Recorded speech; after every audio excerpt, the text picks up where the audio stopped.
¿Cómo les va? Me da muchísimo gusto saludarlos.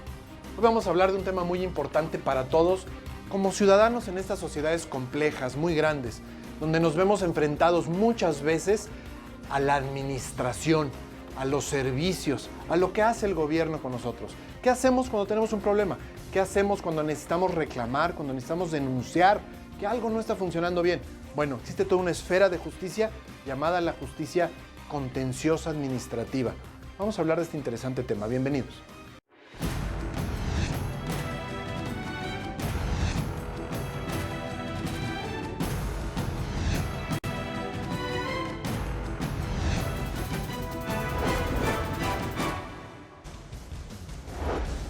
Pues bien, vamos a hablar propiamente en el programa de lo que es la justicia administrativa. La verdad, este es un concepto medio equívoco porque muchas cosas se suelen llamar justicia administrativa. Pero en sentido estricto, la justicia administrativa es la que se desahoga para ver justamente los trámites, la relación del gobierno con la ciudadanía. Y la verdad, nadie mejor para explicar esto que una persona que está encargada de ver esto día con día. Su vida está dedicada justamente a la justicia administrativa. Está hoy con nosotros la doctora Yasmín Esquivel Moza. Ella es la presidenta del Tribunal de lo Contencioso Administrativo del Distrito Federal, o ya de la Ciudad de México. Bienvenida, muchas gracias por estar aquí, doctora. Gracias, maestro Hugo Concha Cantú. Me da gusto saludarle y estar aquí en este programa para poder platicar acerca de lo que es la justicia cotidiana en materia administrativa. Cuéntenos usted, así, alguien que no sabe derecho, a un ciudadano de a pie, como suele decirse coloquialmente, ¿cómo le explicamos qué es lo que hace un tribunal como el Tribunal de lo Contencioso Administrativo de la Ciudad de México? Mire, efectivamente, en el Tribunal de lo Contencioso Administrativo vemos todos aquellos asuntos que emite el gobierno de la ciudad, todos los actos de autoridad que emiten las autoridades, que expiden las autoridades del gobierno de la ciudad, ya sea los delegados políticos, el jefe de gobierno, los secretarios de gabinete e inclusive un policía, las multas de tránsito, todos aquellos situaciones que el gobierno de la ciudad llega a hacer, decretos, en fin, cualquier acto que lleve a cabo el gobierno de la ciudad puede ser impugnado en el Tribunal de lo Contencioso Administrativo. Desde una pequeña multa de tránsito, bueno, ahora ya no son pequeñas, pero desde una multa de tránsito hasta un asunto de un impuesto. Así es, efectivamente, Okay. Desde una multa de tránsito, el impuesto predial, Claro. los derechos por suministro de agua. Cuando el ciudadano considera Todos que... temas muy contemporáneos. Todos los temas importantes Sí, para los ciudadanos. Sí. Y justamente esto, que es parte de la vida de los ciudadanos, de la vida de los que habitamos esta gran capital, pueden ser impugnados en el Tribunal de lo Contencioso Administrativo.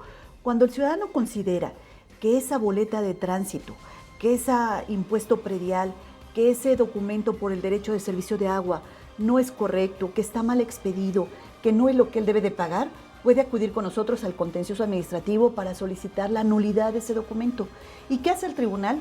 El tribunal revisa, analiza si efectivamente este viene motivado, viene fundado, viene con todos los requisitos que marca la ley, y si es así, en ese momento entra al estudio y determina si ese documento es nulo o es válido. ¿Se llama juicio de nulidad? Y se llama juicio de nulidad, es un juicio de nulidad que se lleva a cabo en el Tribunal Contencioso Administrativo. Una pregunta, doctora, porque suena muy bien desde un punto de vista teórico, pero yo imagino que al ciudadano cuando le dices, oye, traes un problema con las nuevas multas de tránsito, con tu impuesto predial, con el agua, el pensar que tiene que acudir a un tribunal e interponer un juicio por un poco lo que ha sido, no la justicia administrativa, sino la justicia en general en el país, ¿no? Con problemas de accesibilidad, de desahogo, a veces hasta es caro.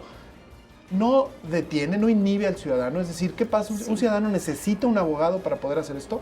Efectivamente, cuando al ciudadano le dicen va a llevar a cabo un juicio, inmediatamente el ciudadano piensa que esto va a ser un procedimiento muy largo, por una parte, que tiene que contratar un abogado para ir a llevar a cabo un juicio, pero no es así. En el tema de justicia administrativa, ¿Sí?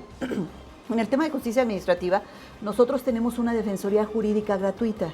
Es decir, el ciudadano no necesita contratar un abogado, no necesita ir a ver un despacho para que le asesore y le elabore la demanda y le lleve a cabo todo el procedimiento.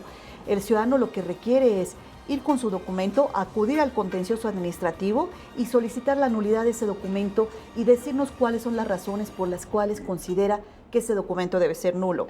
Aquí hay un punto muy importante.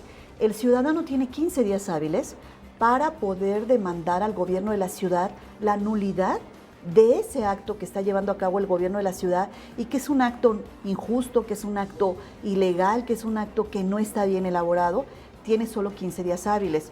Si el ciudadano acude con nosotros después de ese término, lamentablemente no podemos apoyarlo porque solo tiene ese término para demandar al gobierno la nulidad de esa boleta de tránsito, de esa boleta de impuesto predial o de ese documento por el derecho de servicio de agua. El impuesto predial o cualquiera de los que usted acaba de decir, vamos a tomar el predial. Llega una vez al año y normalmente con propuestas de cómo hacer el pago.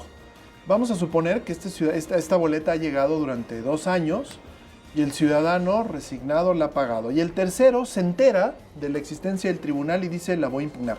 Los 15 días corren para cada boleta, es decir, no importa que el año anterior lo pagó. No importa que lo haya pagado. Esta nueva emisión, este nuevo acto de autoridad, que es la emisión de esta boleta, es la que se puede impugnar en esos 15 días. Exactamente. La ley dice que a partir de que tenga conocimiento. ¿A partir de qué momento tiene conocimiento? En el momento en que le llega la correspondencia con su boleta de predial, su boleta de tránsito, su sanción de tránsito. En el momento en que le llega, a partir de ese instante corren sus 15 días hábiles para que pueda impugnarlo. Ahora, con el nuevo reglamento de tránsito, efectivamente existen nuevas conductas que sanciona el reglamento de tránsito, que no teníamos en el reglamento anterior. Con estas nuevas conductas también pueden acudir al contencioso administrativo para impugnar las boletas de tránsito emitidas en el marco del nuevo reglamento. Las famosas fotomultas.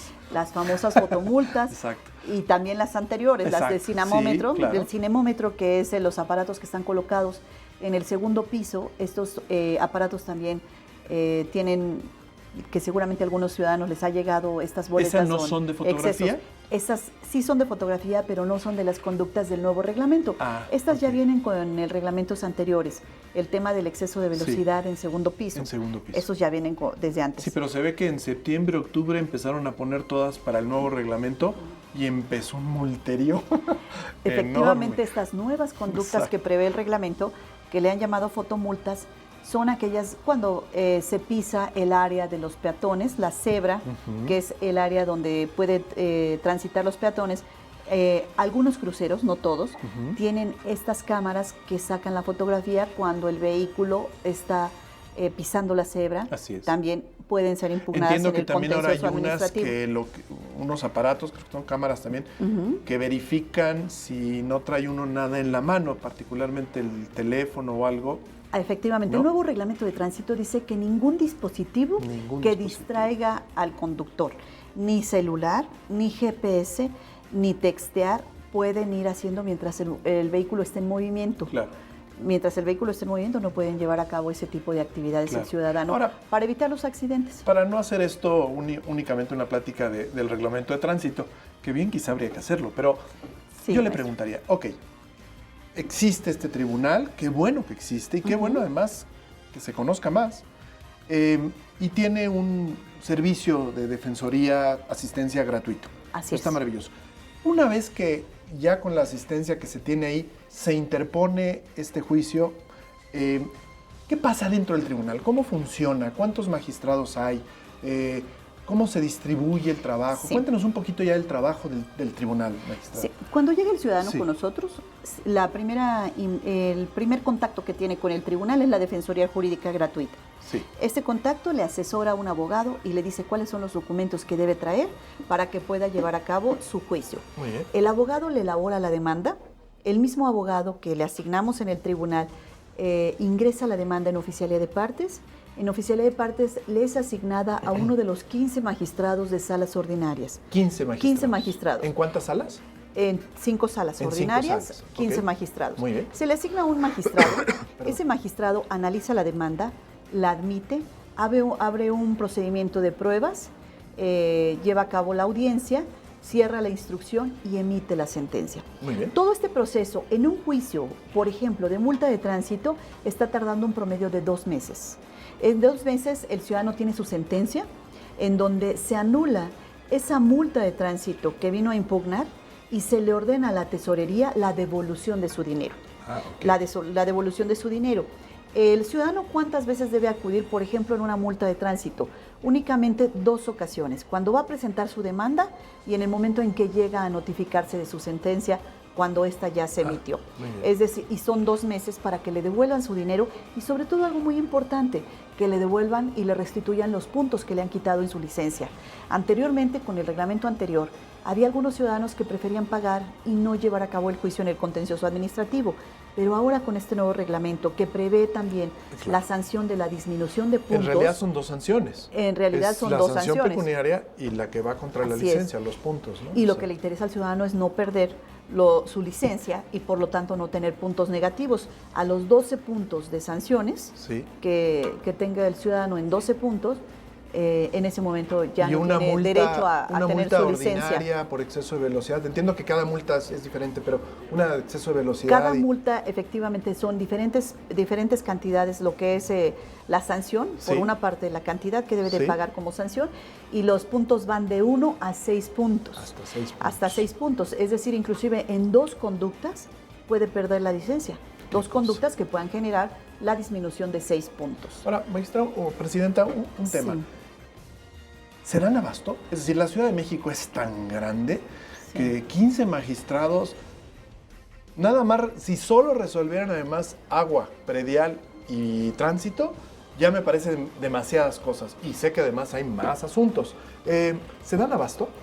Efectivamente tenemos unas cargas de trabajo importantes, sin embargo, en este momento con el personal que tenemos, sí nos damos abasto y sí tenemos la capacidad para atender a los ciudadanos. Hemos tenido un incremento, evidentemente con este nuevo reglamento de tránsito, hemos tenido un incremento en la asesoría.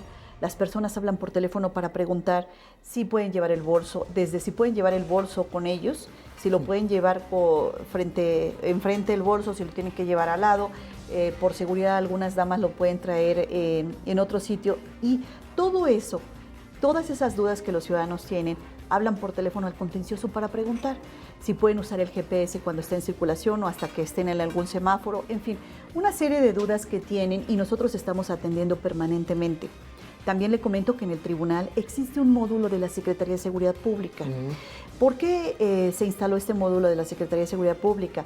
Porque algunos ciudadanos les llega su multa por correo y resulta de que esa multa se cometió hace 6 meses. El documento señala que en caso de que se pague dentro del primer mes, se le disminuirá el 50%.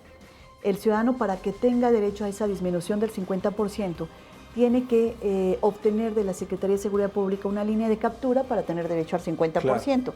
Y esa línea de captura la puede solicitar en el módulo de atención que se encuentra ubicado en el Tribunal Contencioso Administrativo, el módulo de atención de la Secretaría de Seguridad Pública. De acuerdo. Entonces, nosotros ahí estamos para atenderle en este tema de seguridad de la Secretaría de Seguridad Pública, en todo lo que son las multas de tránsito. Muy bien, tengo muchas otras preguntas, pero es tiempo de nuestro corte. Gracias. Regresamos de inmediato. Muy amable.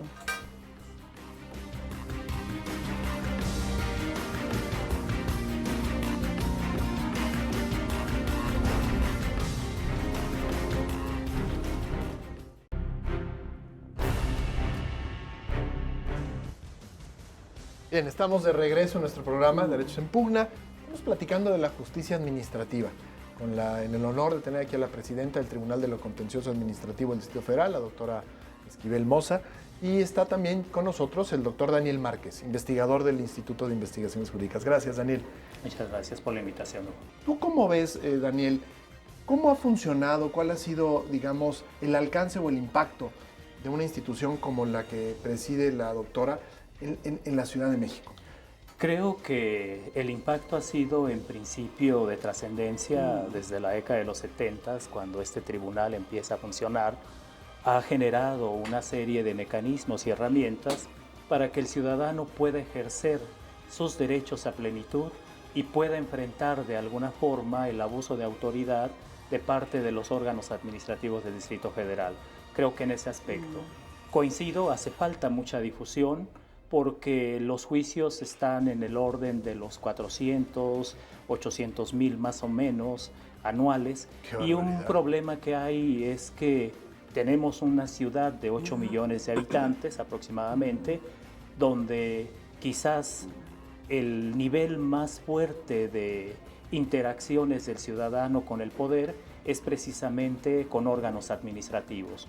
El derecho administrativo cubre al ciudadano desde el nacimiento hasta la tumba, y esto implica que se generen una infinitud de trámites administrativos a nivel Distrito Federal, y sí llama la atención que el ciudadano no conozca estas herramientas contencioso-administrativas, pero sobre todo que no acuda directamente a ellas para que se hagan efectivos sus derechos. Vamos por eso a dar en un momento todos los datos del tribunal para que la gente conozca, tenga los datos, teléfonos, todo para poder acudir.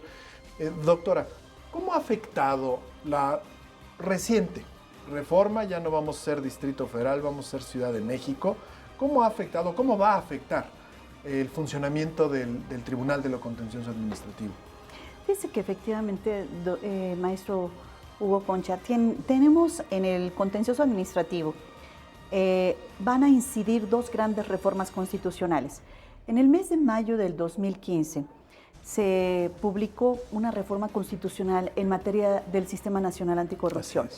Esta reforma viene a cambiar totalmente algunos aspectos del Tribunal Contencioso Administrativo. Uno de ellos es que este nuevo tribunal, que ya no se va a llamar Tribunal de lo Contencioso Administrativo, a partir de noviembre del 2016 será Tribunal de Justicia Administrativa de la Ciudad de México. Este tribunal va a tener una nueva competencia. ¿Cuál es esa nueva competencia? Que ahora va a sancionar a los servidores públicos que incurran en faltas administrativas graves, e incluso a las empresas que hayan estado vinculados con estos hechos, también podrá llegar incluso a ordenar su disolución de la empresa. La verdad es que creo que dentro del Sistema Nacional Anticorrupción me parece la pieza más importante, porque es la que finalmente va a causar algún cambio verdadero, más allá que la parte preventiva. Así es. ¿Y esto le implica transformación del tribunal? Sí, efectivamente implica transformación del tribunal, porque para nosotros los tribunales de justicia administrativa de todo el país, los locales y a nivel federal, representa un gran reto el que haya depositado el Congreso esta nueva facultad de sanción de los servidores públicos en estos tribunales administrativos. Se tienen que crear salas especializadas o una sala especializada, dependiendo del volumen de trabajo, en materia de sanción de servidores públicos. Es decir, con la nueva ley de responsabilidades. Con esta nueva reforma constitucional. Anteriormente, las Contralorías de las Dependencias y la Secretaría de la Función Pública determinaban cuál era la sanción que se le imponía a un servidor público que haya cometido una conducta grave. Ahora ya no van a ser las Contralorías, ahora van a ser los tribunales administrativos, que además están dotados de autonomía, de independencia, que no son nombrados por los titulares de las dependencias, son nombrados por los congresos locales o por la Cámara de Senadores a nivel federal. Entonces son magistrados que gozan de una gran autonomía, de una gran independencia, y ellos van a poder determinar cuál es la sanción. ¿El número de magistrados? Evidentemente sí va a crecer el número de magistrados, en virtud de que es una nueva competencia que vamos a tener. Es decir, ahora las Contralorías van a integrar el expediente y lo envían al contencioso administrativo, que se va a llamar Tribunal de Justicia Administrativa, lo envían al Tribunal de Justicia Administrativa, el tribunal revisa, analiza el expediente y determina cuál es la sanción. Estamos en este momento en el Congreso, están en este momento la Cámara de Senadores en la implementación de lo que van a ser las leyes generales, las leyes secundarias con relación a esta reforma constitucional. Entonces esa es una primera reforma que se va a dar en los tribunales de justicia administrativa de todo el país y a nivel federal. Y por otro lado, otra gran reforma que tenemos en el caso de la Ciudad de México, este es solo el caso de la Ciudad de México, es la reforma política de la Ciudad de México. Efectivamente, al cambiar, no es tan solo el cambio de nombre del Distrito Federal a Ciudad de México, sino viene una implementación de cambios en el tema de las demarcaciones territoriales, la integración de estas nuevas alcaldías, cómo se van a ser integrados, en fin, una serie de cambios políticos importantes. Y evidentemente el contencioso administrativo va a tener injerencia en ellos. ¿Por qué? Porque ahora vamos a revisar ya no lo que hacen los delegados políticos, sino lo que van a hacer los titulares de esas demarcaciones territoriales y todo el personal, e inclusive los integrantes, los concejales integrantes de estas alcaldías, también van a ser actos revisados por el contencioso administrativo. Muy bien. Daniel, dicen, y para las leyes se aplica muy bien, que el chiste está en los detalles, que el diablo está en los detalles. ¿En dónde crees tú que en estas importantes reformas que acaba de mencionar la Presidenta, habría que poner especial atención? Habría que poner atención en 3 problemas que me parecen clave. En principio estamos viendo un tránsito de un contencioso administrativo de nulidad o de anulación hacia un contencioso administrativo de plena jurisdicción. Ese es un gran problema. Segundo, con la reforma política de... Es un avance, pero al mismo tiempo un reto. Es un reto en 2 dimensiones. Por un lado, la dimensión estrictamente procesal, en donde ahora ya no se tendrá que practicar un juicio al acto, sino que ahora se tendrán que juzgar sobre derechos subjetivos, sobre su vigencia y sobre la necesidad de proteger los derechos de quien acuda al órgano contencioso administrativo, y en las 2 dimensiones, en la dimensión propiamente del servidor público por una parte y en la dimensión de la propia sociedad que trata de rechazar esas conductas corruptas. Ese sería el primer debate. Esto significa que las herramientas procesales del contencioso administrativo pues tienen que adecuarse a ese tipo de proyecto. Eso es lo primero.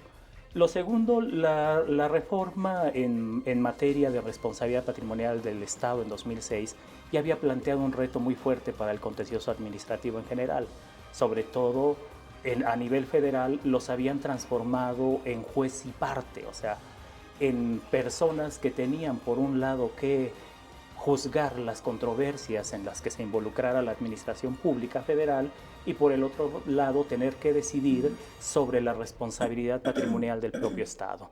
Y eso había generado una serie de tensiones al interior del Tribunal Federal de Justicia Fiscal y Administrativa. Esta reforma anticorrupción genera también este tipo de tensión. Vamos a tener que analizar de qué forma el contencioso administrativo sigue manteniendo esta autonomía de la que se ha hablado, por una parte, y por la otra parte, pues, se transforma en esta balanza de justicia del Estado capaz de equilibrar, por una parte, las pretensiones de imparcialidad y por la otra parte, la necesidad de decirle a un servidor público pues, que es responsable de violar una conducta grave.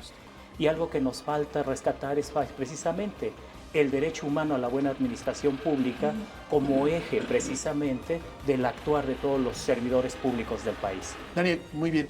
Yo le preguntaría en este ya último minuto del programa, Presidenta, ¿cuáles son los retos hacia adelante, tomando en cuenta todo esto que nos acaba de decir Daniel, desde su muy particular punto de vista? Consideramos que hay 2 puntos importantes. Uno es, efectivamente, continuar con una difusión importante de lo que es el tribunal, de lo que está haciendo y en qué le sirve al ciudadano en su día a día, en su vida cotidiana.